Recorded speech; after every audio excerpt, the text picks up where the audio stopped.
સમાચારમાં આગળ વાત કરીએ સુરતથી તો સુરતમાં પડેલા વરસાદ બાદ શહેરના અનેક વિસ્તારોમાં પાણી ભરાવાની સમસ્યા સામે આવી રહી છે।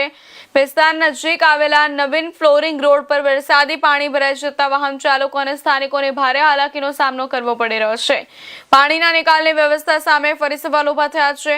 સુરત શહેરમાં વરસાદ બાદ વિસ્તાર નજીક આવેલા નવીન ફ્લોરિંગ રોડ પર વરસાદી પાણી ભરાઈ જતા રસ્તો જળબંબાકાર બન્યો।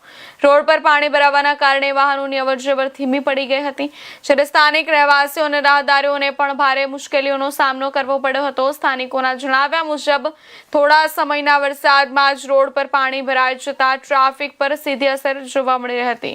વાહન ચાલકોને પાણીમાંથી પસાર થવામાં ભારે મુશ્કેલી પડી હતી અને કેટલાક સ્થળોએ વાહનોની લાંબી કતારો પણ જોવા મળી હતી। દર વર્ષે વરસાદ દરમિયાન સર્જાતી આવી સ્થિતિને લઈને વરસાદી પાણીના નિકાલની વ્યવસ્થા સામે ફરી સવાલ ઉભા થયા છે। સ્થાનિકોએ તંત્રને કાયમી ઉકેલ લાવવાની માંગ કરી છે, જેથી ચોમાસા દરમિયાન લોકોને મુશ્કેલીનો સામનો ન કરવો પડે। તંત્ર દ્વારા વાહન ચાલકોને પાણી ભરાયેલા રસ્તાઓ પરથી પસાર થતી વખતે સાવચેતી રાખવા તેમજ શક્ય હોય ત્યાં સુધી વૈકલ્પિક માર્ગનો ઉપયોગ કરવાની સલાહ આપવામાં આવી છે।